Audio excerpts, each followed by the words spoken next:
There's one key shift in mindset that can lead to your biggest breakthroughs. And this comes from working with a number of students and coaching clients. And I get feedback.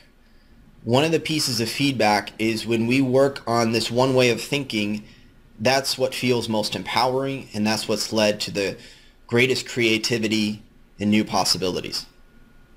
So we're going to discuss in this video mindset, and I want to explain what I mean by that because the word gets thrown around a lot.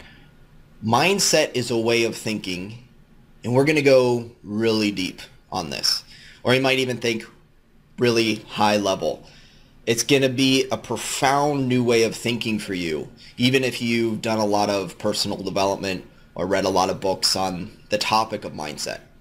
And that's because we're going to actually look at your mindset around your mindset, and even your mindset around your mindset around your mindset. So by the end of this video, your mind might actually be a little bit blown, and it's okay if you don't totally get it integrated by the end of this. It will take time to fully grasp some of these concepts that I'm about to share with you.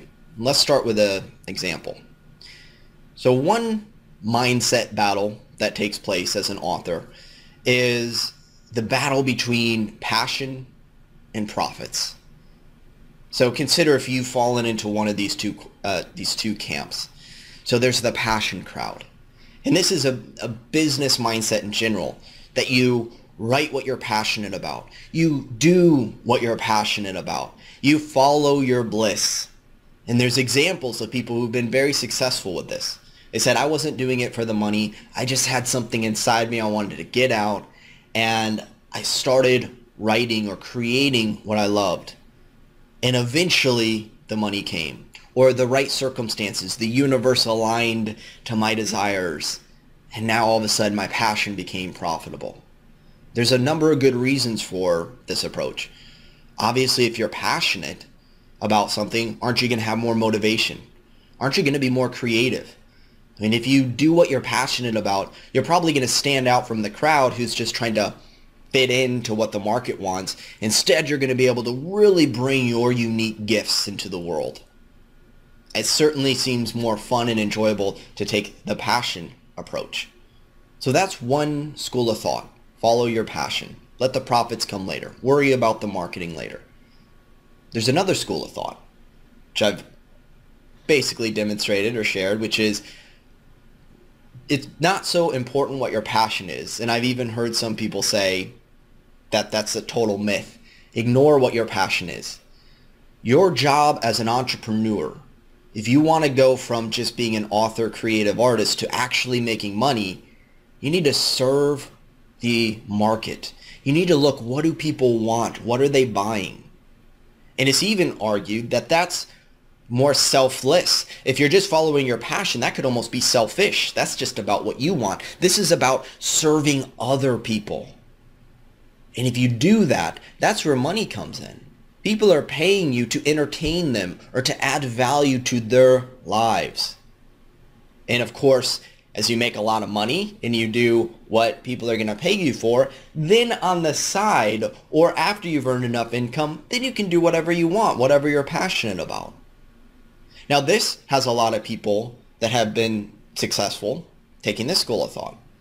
There's certainly evidence to support this as well. Like I said, it actually seems more service oriented. You're in service to other people with this mindset. And it could even be argued once again that being about passion alone is almost potentially a bit selfish. So which is it? Which school of thought do you find yourself into? Which mindset, if you will, have you adopted, or are you more inclined to adopt? Now here's the thing. If I were to just say that's the question of mindset, which mindset do you take? Then you might say, well, what's your opinion, Derek? Or I'm in this mindset, or I'm in that mindset. And it's really actually not about either of those. The key distinction I want to make for you in this video is that the battle between those two mindsets, there's a higher level mindset. And that is, are you even thinking it needs to be one or the other? Or do you have the mindset that it could be both? Now, Perhaps if your natural passion for what you love to write about is going to lead to profits, it was never even a question for you anyway. Let's look then at some other area of life where you might think either I do this or I do that. And it's that dichotomy, it's that split. It ultimately comes down to this mindset concept of either or thinking. Either I do this or I do that, or I focus mostly on this at the expense of that. The trade-off, the sacrifice. See, the biggest breakthrough for many of my clients and students is going from an either-or mindset to a both mindset. How can I have both? Now, if you think that's where it ends, this is where we go even beyond that. You see, having a both mentality, or having how can I have it all mentality, is great because it's empowering, right? And it's true in a sense, because if I think about, well, do I either need to eat or sleep?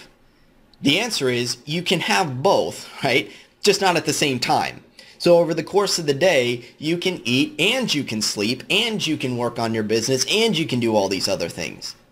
But when the pendulum swings from a either or dichotomous type of thinking to a you can have it all type of thinking, what happens?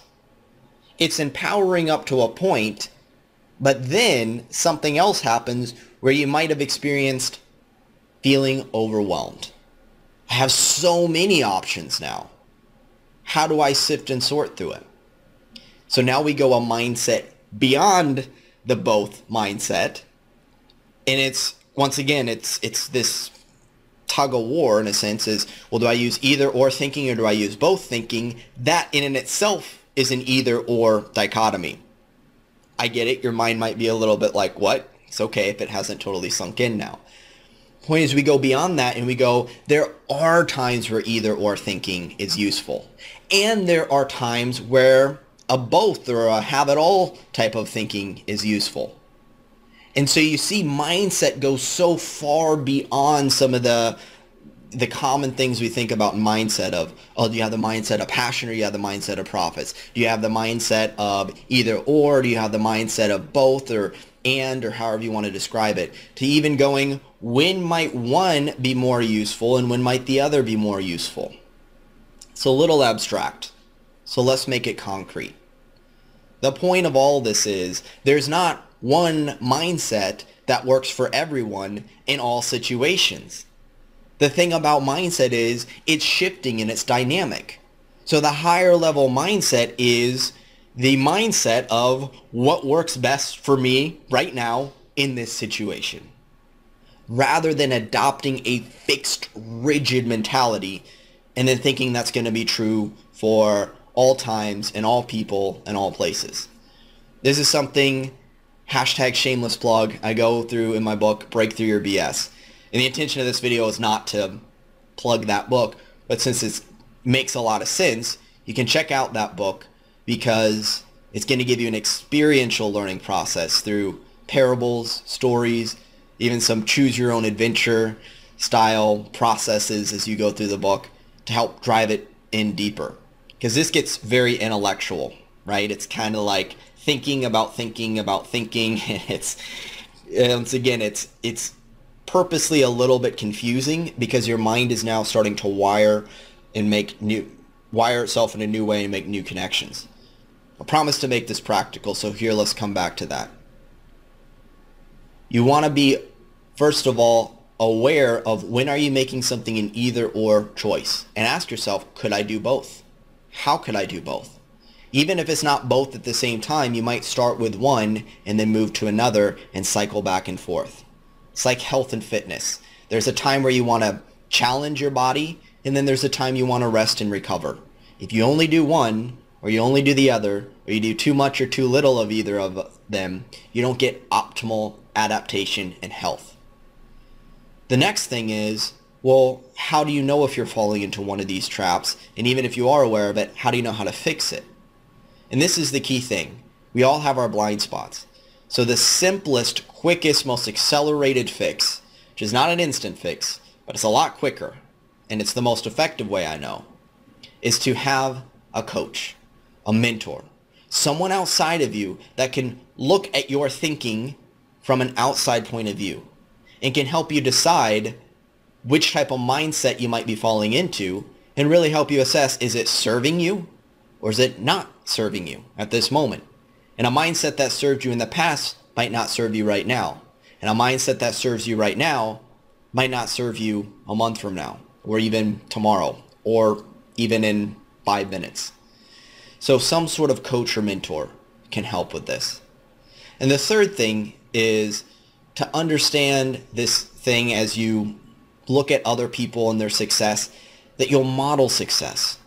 You'll model other people's actions, which is great, but it's not so important what they do as much as why they did it. Because the why behind it, the mindset, that's the key thing to model. And then in a paradoxical viewpoint, you only model it as much as it serves you, and then you realize just because it serves them doesn't necessarily mean it serves you at all times. So another practical takeaway is the Bruce Lee approach. You take on and adapt what's useful, you reject what's useless, even if it's just temporarily useless, and you ultimately make it your own. You must ultimately cultivate the rock-solid mindset that works for you. So that is taking on a bit of what other people have found to work, but also shaping it to be your own style, just like in writing.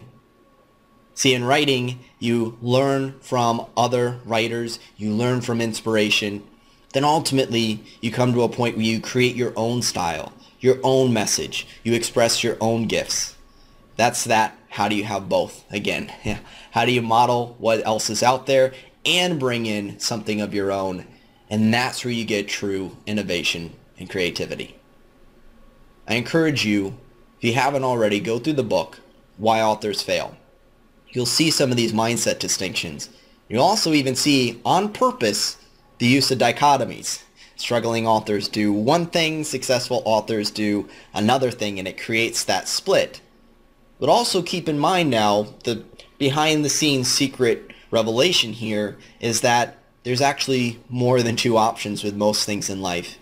And you ultimately, if I can empower you with one thing, it's to say, don't believe everything I say. Don't take on everything that's worked for me because I'm only coming from my experience or what any other person, author, expert, trainer, whoever says. Find what works for you. Certainly be open, though, to modeling success. If you have any questions, comments, you can reach me, info@ebookbestsellersecrets.com. Take care.